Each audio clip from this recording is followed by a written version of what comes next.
अस्सलाम वालेकुम, welcome to my YouTube channel senior student education. अच्छा स्टूडेंट, अब हम टाइप्स ऑफ मैट्रिसेस देख लेते हैं। तो सबसे पहले रो मैट्रिक्स है।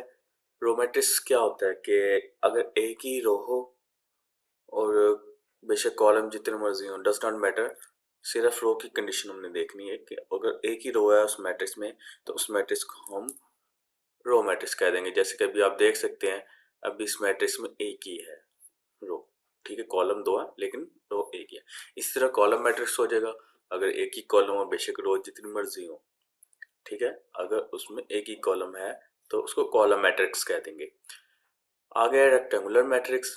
रेक्टेंगुलर मैट्रिक्स की क्या डेफिनेशन है कि अगर if number of rows of m is not equal to the number of m columns, यानी कि रोज और कॉलम्स के तादाद या number of columns and rows are not equal, ठीक है, देन वो मैट्रिक्स क्या होगा, रेक्टेंगुलर मैट्रिक्स हो जाएगा। जैसे कि अभी मैट्रिक्स ए है, इसमें कितनी रोज है, 3 और 2 कॉलम है, तो यानी कि ये एक रेक्टेंगुलर मैट्रिक्स है क्योंकि 2 और 3 आपस में बराबर नहीं है।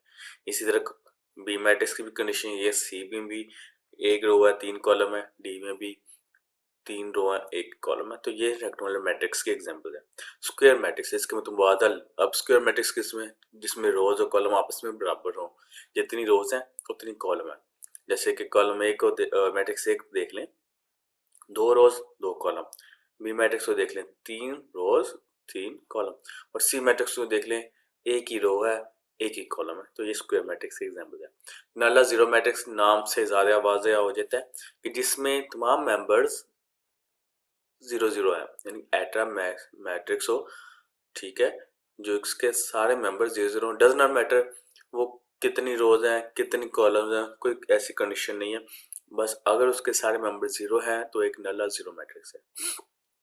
Transpose of A matrix. अच्छा, ट्रांसपोज मैट्रिक्स, अब ये थोड़ी सी एक नई चीज है, बाकी सारी जितनी भी टाइप्स हैं उससे डिफरेंट है। थोड़ा सा बस इसको चेंज करना पड़ेगा मैट्रिक्स को। चेंज क्या करना पड़ेगा, अगर आप रोज को कॉलम में चेंज कर दें तो ऐसे मैट्रिक्स को हम ट्रांसपोज मैट्रिक्स कह देते हैं।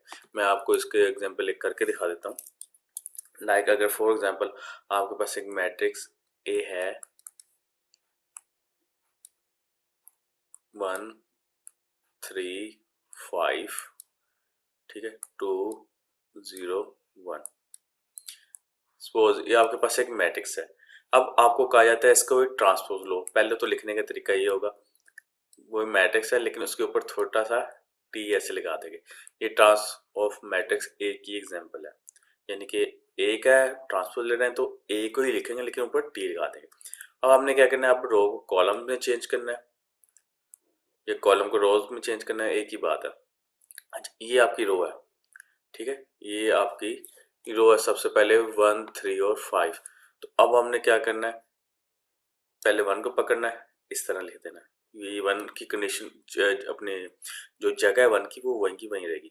फिर 3 पकड़ना है, हम पहले रो को पकड़ रहे हैं तो ये आपकी रो है ना, तो हम रो को पकड़ रहे हैं, 3 है, 3 प्लेसमेंट यहाँ थी, इसको हम कॉलम में लिख देंगे यहाँ पे इस तरह से। फिर हमने 5 को पकड़ना है और इसको भी हम कॉलम में लिखना है। अब देखें, एक रो थी उसको हमने इस तरह कॉलम में लिख दिया। अब इसी तरह अगली रो 2 0 1, हम अब इसको ले लेते हैं तो 2 को हम यहाँ पे लिख देंगे, ठीक है। इसी तरह फिर 0 नीचे इसके और 1 इस तरह कॉलम में लिखना कि जो कॉलम रोज थी वो कॉलम में चेंज होगी। तो ये आपका ट्रांसपोर्ट ऑफ मैट्रिक्स ए बन गया।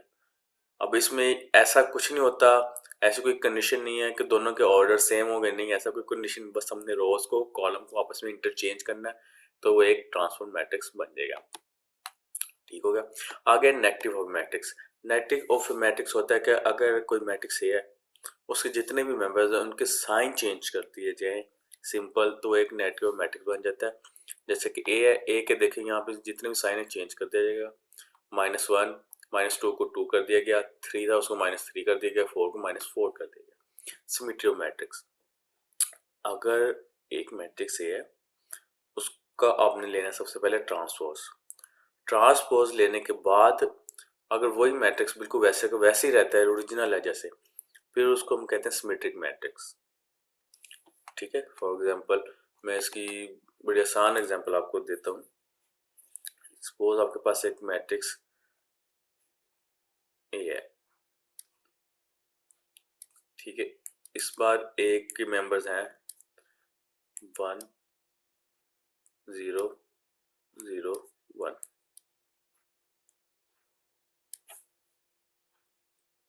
ठीक है। अब मैं इसका लेता हूँ ट्रांसपोज।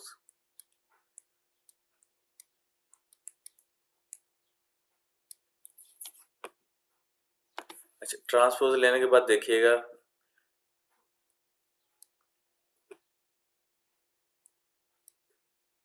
ये 1 था आपका, इसको मैंने यहाँ पे लिख दिया क्योंकि हमने रो को कॉलम में चेंज करना है। 0 है, ये वाला 0 मैंने उठा के यहाँ पे लिख दिया, ठीक हो गया। तो ये आपकी पूरी रो एक कॉलम में चेंज होगी। अब इसी तरह इस 0 को उठाएंगे, यहाँ पे लिख देंगे क्योंकि हमने रो को कॉलम में चेंज करना है। अब ये वाला 1 है, इसको उठा के यहाँ पे रखेंगे। अगर आप देखें, अब दोनों ए और ए टी आपस में कैसे हैं, बिल्कुल एक जैसा आंसर है, कोई फर्क नहीं है, वही पैरामीटर्स हैं। यानी कि ए इक्वल टू ए टी, यानी कि मैट्रिक्स ए इक्वल टू अपने ट्रांसपोज के बराबर ही है। तो ये एक सिमेट्रिक मैट्रिक्स है, ठीक है। ये एक सिमेट्रिक मैट्रिक्स की एग्जांपल हो गई है। सिंपल, कोई इतनी रॉकेट साइंस नहीं है, ठीक हो गया। अब आगे स्क्यू सिमेट्रिक।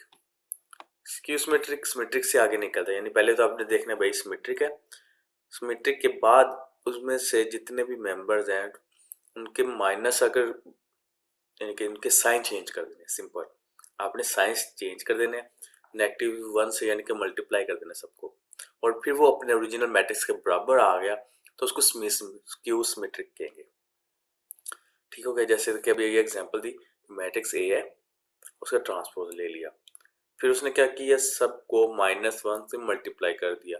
तो जब मल्टीप्लाई करके देखा भाई वो अपने ओरिजिनल मैट्रिक्स के बराबर आ गया, तो उसको स्क्यू सिमेट्रिक का नाम दे दिया। अच्छा, अब डायगोनल मैट्रिक्स, ऐसा मैट्रिक्स, ठीक है, जिसकी जितने भी डायगोनल में जितने भी एंट्रीज हैं उनमें से कोई एक एंट्री भी 0 ना हो तो उसको डायगोनल मैट्रिक्स कहते हैं। बाकी जितनी भी एंट्री वो 0, लेकिन डायगोनल की कोई एक एंट्री भी 0 ना हो। यानी कि मैं इसकी आपको करके दिखाता हूँ, शायद बानी आपको इस तरह से नहीं होगा। पहले तो आपको डायगोनल का आइडिया होना चाहिए, व्हाट इज डायगोनल, हो गया। तो ये लाइक आपके पास एक मैट्रिक्स बी ले लेते हैं हम अभी, मैट्रिक्स बी, ठीक है। 3 1 2 4 5 6 0 1 2। तो सबसे पहले तो आपको डायगोनल का आइडिया होना चाहिए कि व्हाट इज डायगोनल। तो किसी भी मैट्रिक्स में जो इस तरह से ये वाली जो होती है,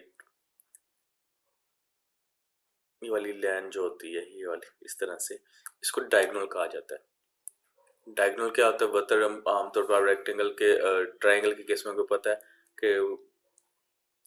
ये वाली जो लाइन होती है जो तिरछी, यानी कि ये वाली लाइन, इसको डायगोनल कह दिया जाता है। तो यहाँ पे भी मैट्रिक्स के केस में इसी तरह की जो ये तिरछी एक लाइन है रे रे की शेप में, इसको डायगोनल का नाम दे दिया जाता है, ठीक हो गया। अब डायगोनल मैट्रिक्स की कंडीशन क्या, कोई मैट्रिक्स डायगोनल है कि नहीं है, उसकी कंडीशन ये है कि अगर डायगोनल में कोई एक मेंबर भी नॉन जीरो हो, बाकी पूरा मैट्रिक्स जीरो है।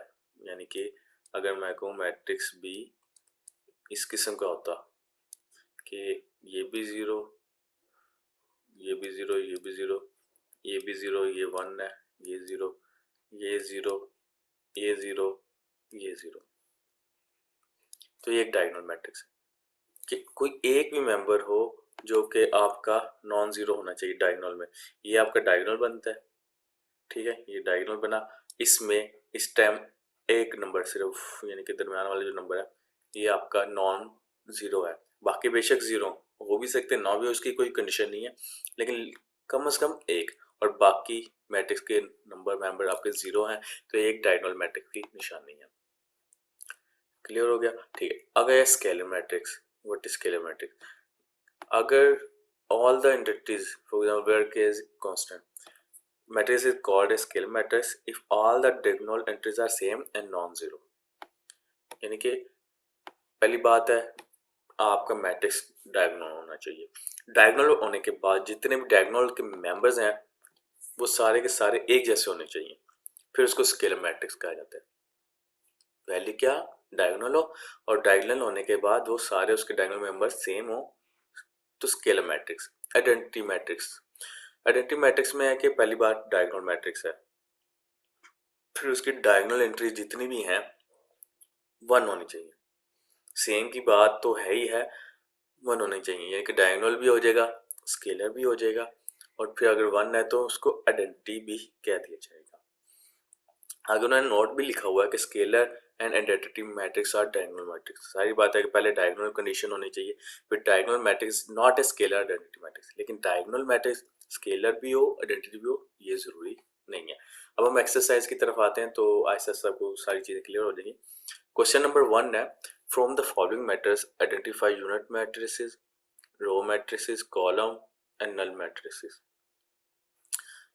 अच्छा, यूनिट मैट्रिसेस तो वही होगा कि जिसमें यानी कि लाइक एक ही मेंबर है आपके पास, ठीक है। तो जैसे कि आप देख सकते हैं इसका मैट्रिक्स ई है, उसमें एक ही मेंबर है तो उसको यूनिट मैट्रिक्स कह दिया जाता है। Row matrix and column matrix, यानी कि एक रो और एक कॉलम वाले मैट्रिक्स कौन कौन से हैं। पहला मैट्रिक्स है ए, इसमें तो नहीं है। बी में देखें एक ही रो है, कॉलम बेशक 3 है तो लेकिन एक ही रो है तो ये एक रो मैट्रिक्स है। सी मैट्रिक्स को देखें एक ही कॉलम है तो ये एक कॉलम मैट्रिक्स है। डी को देखें 2 रो 2 कॉलम नहीं। ई को देखें इसमें एक ही रो है एक ही कॉलम है तो ये रो मैट्रिक्स भी है और साथ ही कॉलम मैट्रिक्स भी है। एफ को देखें इसमें 3 रोज हैं लेकिन कॉलम एक ही है तो ये कॉलम मैट्रिक्स है। अच्छा, अब इनमें से कौन से मैट्रिक्स, इन सब मैट्रिक्स में से कौन सा मैट्रिक्स है जो कि नल भी है। अगर ई और ए को देखें, ए के सारे मेंबर्स 0 0 0 है तो ये एक नल मैट्रिक्स है। और ई को देखें, मैट्रिक्स ई के एक ही मेंबर है वो भी 0 है तो वो भी नल मैट्रिक्स हो गया। ठीक हो गया। अब हम क्वेश्चन नंबर 2 पे आए थे, from the following matrices identify square matrices, rectangular matrices, row matrix, identity matrix and null matrices. अच्छा, अब हम देखते हैं बारी बारी इनमें से कौन कौन से मैट्रिक्स के स्क्वायर मैट्रिसेस हैं। पहले हम स्क्वायर मैट्रिसेस को देख लेते हैं।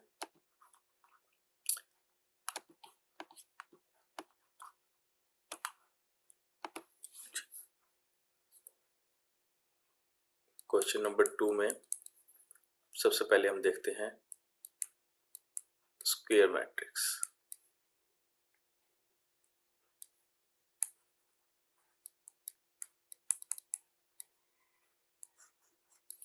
स्क्वायर मैट्रिक्स की क्या कंडीशन पड़ी थी हमने कि दोनों रोज और कॉलम बराबर होने चाहिए। अब पहला है जो है पार्ट फर्स्ट, उसमें देखें कॉलम 3 है और रोज 2 है, स्क्वायर मैट्रिक्स नहीं है। सेकंड पार्ट एक ही कॉलम है और 3 रोज है तो ये भी स्क्वायर मैट्रिक्स नहीं है। कॉलम पार्ट 3 ये स्क्वायर मैट्रिक्स है क्योंकि 2 रोज 2 कॉलम। पार्ट 4 भी है, 5 बिल्कुल नहीं है, 6 भी नहीं है, 7 भी नहीं है, 8 बिल्कुल, 3 रोज 3 कॉलम ये एक स्क्वायर मैट्रिक्स है, और 9 भी नहीं है। तो हमारे पास क्या आंसर आ गया, 3 4 एंड 8 पार्ट जो हैं वो आपके स्क्वायर मैट्रिक्स हैं। ठीक हो गया, यानी कि पार्ट 3 4 एंड 8 ये आपके स्क्वायर मैट्रिक्स हो गए। ठीक हो गया। अगला है आपका रेक्टेंगुलर मैट्रिक्स। रेक्टेंगुलर मैट्रिक्स जिसमें यानी कि आपको बताया था कि रोज कॉलम की तादाद बराबर ना हो, तो जो बाकी हैं स्क्वायर मैट्रिक्स बाकी जितने भी मेंबर्स बने वो ऑटोमेटिकली क्या हो जाएंगे, रेक्टेंगुलर मैट्रिक्स हो जाएंगे क्योंकि उसमें रो कॉलम्स की तादाद बराबर नहीं है। तो आप इसमें सारे लिख सकते हैं 1 से 9 तक में जितने भी हैं, उसके अलावा हम लिख देते हैं, आपके पास हो जाएंगे फर्स्ट सेकंड फोर्थ 5 6 7 और 9, सॉरी 9, ये जितने भी मैट्रिक्स हैं ये आपकी क्या है इस टाइम रेक्टेंगुलर, ये आपकी रेक्टेंगुलर मैट्रिक्स है।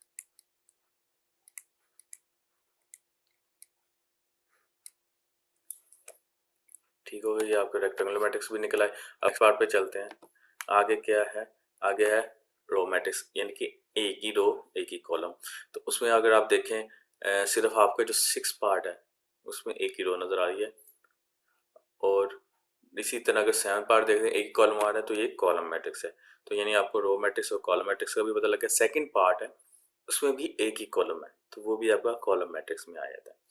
अगर हम आप आ जाते हैं आई में, ए पार्ट में, आइडेंटिटी मैट्रिक्स। आइडेंटिटी मैट्रिक्स की क्या कंडीशन हमने पढ़ी थी कि ऐसा मैट्रिक्स जो कि पहली बात है डायगोनल हो, डायगोनल होने के बाद उसके जो डायगोनल मेंबर्स हैं वो नॉन जीरो होने चाहिए सारे के सारे, और 1 होने चाहिए।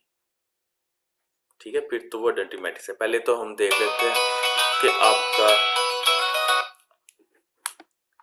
सबसे पहले तो हम देख लेते हैं डायगोनल मैट्रिक्स कौन से हैं। डायगोनल मैट्रिक्स जिसमें सारे मेंबर जीरो हों बजाय सिर्फ डायगोनल को छोड़ के। अगर अब हम 4 पार्ट देखें, यहाँ पे 2x2 का मैट्रिक्स है, सारे मेंबर जीरो हैं, डायगोनल के जो मेंबर्स हैं वो जीरो नहीं है, तो ये एक डायगोनल मैट्रिक्स है, क्योंकि कंडीशन है कि कम से कम एक मेंबर नॉन जीरो होना चाहिए, लेकिन यहाँ पे दोनों मेंबर ही नॉन जीरो, तो एक डायगोनल मैट्रिक्स हो गया। ठीक हो गया। अब ये अगर डायगोनल मैट्रिक्स है तो फिर हम आगे चलते हैं। बट ये स्केलर है जी, बिल्कुल स्केलर है, क्योंकि इसके सारे डायगोनल के मेंबर्स एक जैसे हैं। क्वेश्चन नंबर 4 पार्ट के जो पार्ट हैं वो तो, यानी कि मैं आपको करके दिखा देता हूँ। ये बिल्कुल वैसा ही क्वेश्चन है जैसे हमने एक एग्जांपल ली थी 110। ठीक है, 1001, तो ये आपका मैट्रिक्स ए है। तो ये एक डायगोनल, ये आपका डायगोनल हो गया। तो सबसे पहली बात है ये डायगोनल मैट्रिक्स है। ठीक है, फिर दूसरी बात, क्या ये एक सिमेट्रिक सॉरी स्केलर मैट्रिक्स है कि नहीं है। स्केलर मैट्रिक्स में क्या होना चाहिए, ये मेंबर्स आपके डायगोनल के एक जैसे होने चाहिए, तो दोनों मेंबर्स भी आपके एक जैसे हैं, तो ये एक स्केलर मैट्रिक्स है। ठीक है, उसके बाद स्केलर मैट्रिक्स के बाद आइडेंटिटी की कंडीशन है कि डायगोनल मेंबर्स 1 होना चाहिए, तो ये दोनों मेंबर्स 1 है, तो ये आइडेंटिटी भी है। ठीक है, तो एक ही मैट्रिक्स आपका 3 तरह की प्रॉपर्टीज रखता है। ठीक है, अब आगे है एफ पार्ट, नल मैट्रिक्स। कि कौन सा मैट्रिक्स नल है, तो ऐसा मैट्रिक्स जिसके सारे मेंबर्स जीरो हों वो नल मैट्रिक्स होगा। तो सिर्फ 9 पार्ट जो है वो इस टाइम नल मैट्रिक्स है, क्योंकि उसके सारे मेंबर्स जीरो हैं। ठीक हो गया, क्वेश्चन नंबर 2 भी हमने कर लिया। अब क्वेश्चन नंबर 3 के आते हैं। From the following matrix identify diagonal, scalar and unit या आइडेंटिटी मैट्रिक्स। ठीक हो गया कि हमने डिफाइन करना है डायगोनल मैट्रिक्स, स्केलर और आइडेंटिटी। डायगोनल की वही कंडीशन कि सारे मेंबर्स आपके जीरो होने चाहिए डायगोनल मैट्रिक्स मेंबर्स को छोड़ के। मैट्रिक्स ए में देखें सारे मेंबर्स जीरो हैं, लेकिन डायगोनल मेंबर्स कुछ हैं जो कि बल्कि सारे ही इस टाइम नॉन जीरो है, तो ये एक डायगोनल मैट्रिक्स हो गया। बी को देखें, बी में भी यही कंडीशन है, सी में भी यही सिचुएशन है, डी में भी यही सिचुएशन है, और ई में भी यही सिचुएशन है।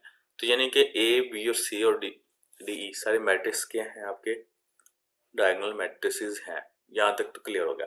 अब स्केलर को चेक करते हैं। स्केलर की क्या कंडीशन है कि आपके जो डायगोनल मेंबर्स हैं वो एक जैसे होने चाहिए।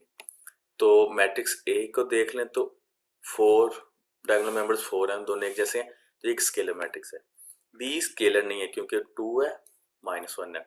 सी को देखें, सी में एक जैसे हैं 1 1 है, तो ये एक स्केलर मैट्रिक्स है। डी में नहीं, 3 और 0 एक जैसे नहीं है। ई में देखें तो 5 - 3 2 होगा, 1 + 1 2 हो जाएगा, तो एक जैसे हैं, तो ये स्केलर मैट्रिक्स है।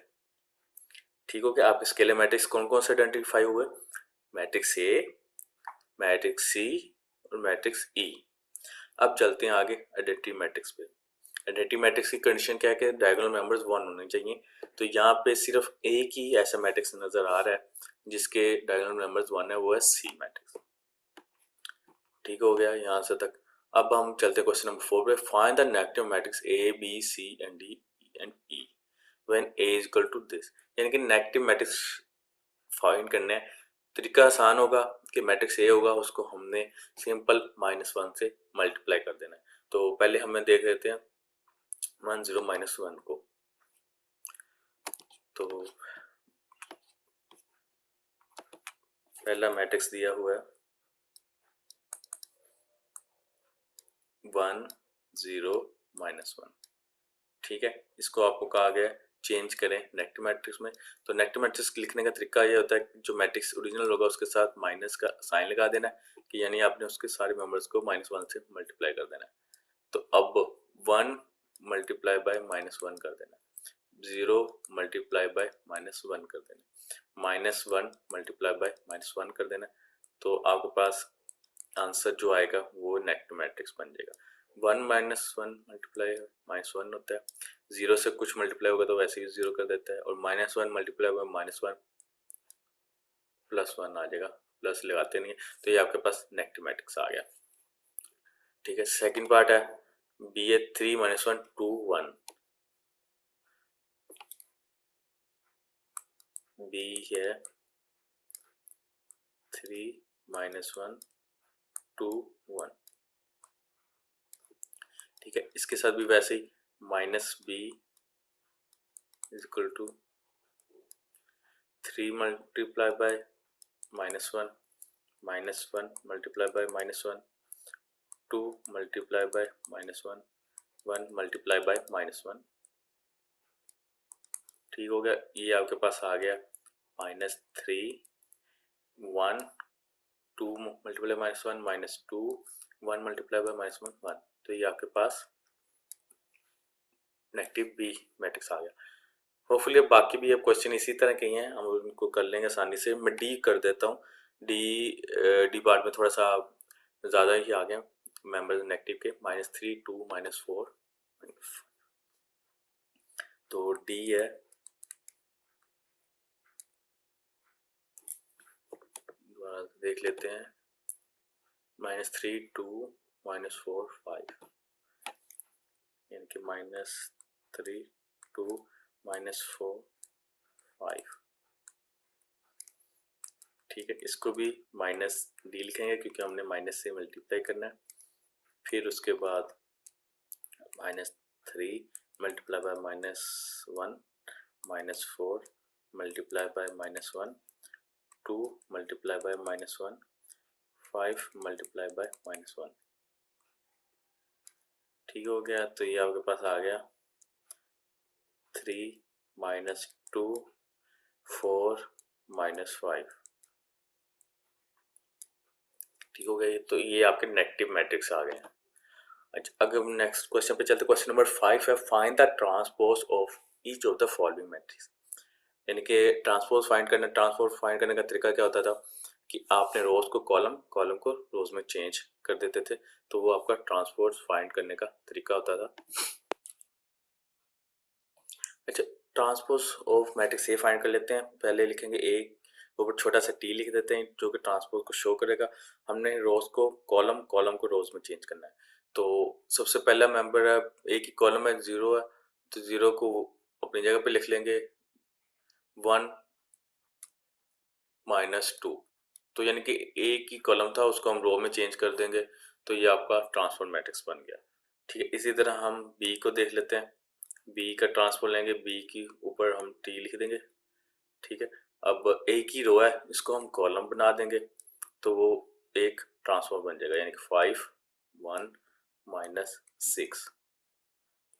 ये आपका ट्रांसफॉर्म बन गया। इसी तरह मैट्रिक्स सी है। ठीक है, इसको इस तरह से लिख के रो को कॉलम में चेंज करेंगे। पहले रो है 1 और 2, तो 1 और 2,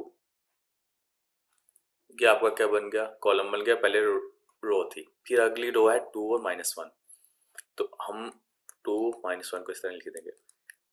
ठीक है, 3 और 0, और आगे हम 3 और 0 को। तो कंफ्यूज नहीं होना कि रो को कॉलम को रो, ये क्या चक्कर है। सिर्फ आप कोशिश किया करें कि रो को पकड़ा करें और कॉलम की शक्ल में लिख दिया करें, वो आपका ऑटोमेटिकली ट्रांसपोज बन जाया करेगा। ठीक हो गया। अब नेक्स्ट पार्ट है डी। तो डी की टी इज इक्वल टू हम लिख देते हैं, यहाँ पे रो 2 और 3 है तो ये कॉलम बन गया। ठीक है, आगे अगली रो है 0 और 5, 0 और 5 कॉलम बन गया, तो ये आपका ट्रांसपोज आ गया।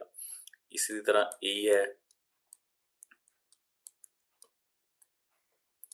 2 3 रो है, ये लेनी कॉलम बन गया। -4 5 रो है, -4 5 कॉलम बन गया, ये आपके ट्रांसपोज बन गया। फिर इसी तरह एफ है,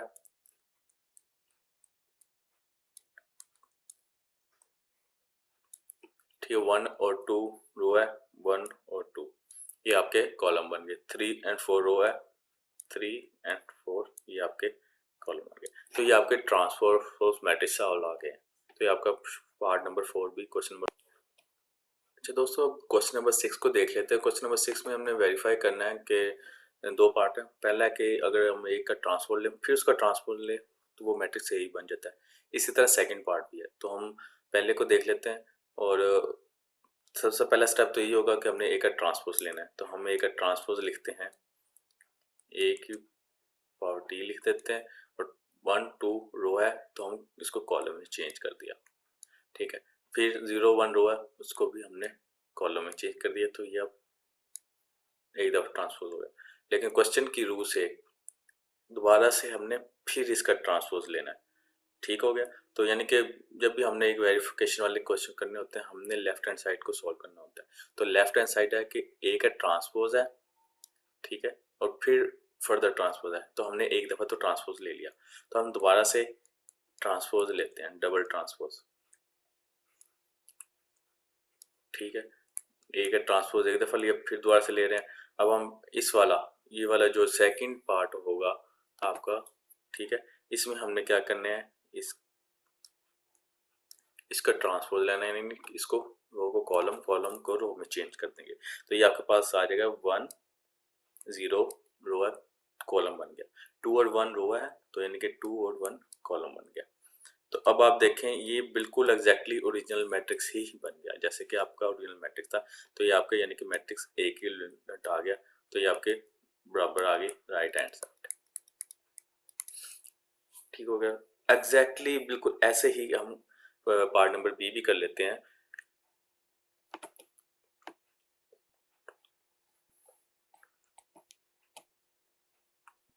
सेकंड पार्ट आया था आपके पास,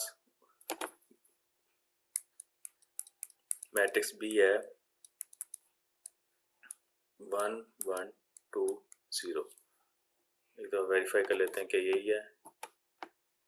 क्वेश्चन लिखने में तो क्योंकि क्वेश्चन गलत हो तो फिर आंसर तो कभी भी नहीं होगा, तो यह बिल्कुल एग्जैक्टली यही मैट्रिक्स है। तो हम अब इसको कर लेते हैं। तो यहाँ पे भी हम वही स्टेटमेंट लिखेंगे जो हमने ऊपर लिखी है कि हमने इसको ट्रांसपोज लेना है। सबसे पहले तो हम ट्रांसपोज ले लेते होते हैं, तो बी का हम ट्रांसपोज लेते हैं। तो बी का ट्रांसपोज क्या आ जाएगा हमारे पास, रो कॉलम में चेंज करते हैं,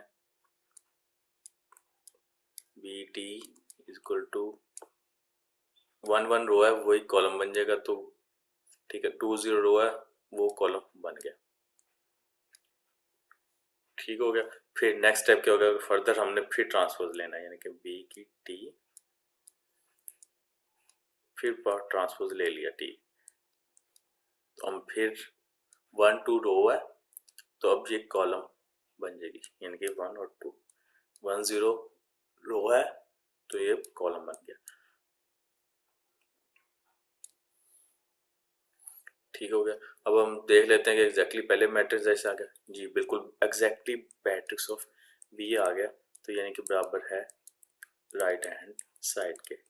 तो जस्ट आपने यही प्रूव करना था।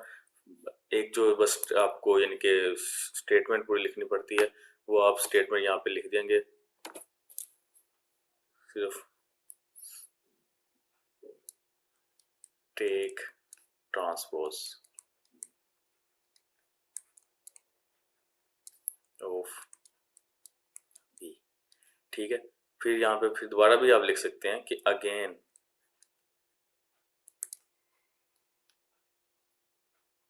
टेकिंग अगेन ठीक है। अगेन ट्रांसपोज लिख के फिर आप दोबारा से ट्रांसपोज ले रहे हैं, वही रो कॉलम में चेंज किया, एग्जैक्टली बी आ गया और ये आपकी राइट हैंड साइड के इक्विवेलेंट आ गया। Thank you for watching. अगर अभी तक चैनल को सब्सक्राइब नहीं किया तो सब्सक्राइब कर लीजिए और इसी तरह के मज़ीद वीडियोस से अपडेट रहने के लिए बेल आइकन को दबाना मत भूलिएगा। आज के लिए इतना ही। अपना बहुत ख्याल रखिएगा। मिलते हैं अगली वीडियो में। तब तक के लिए अल्लाह हाफिज़।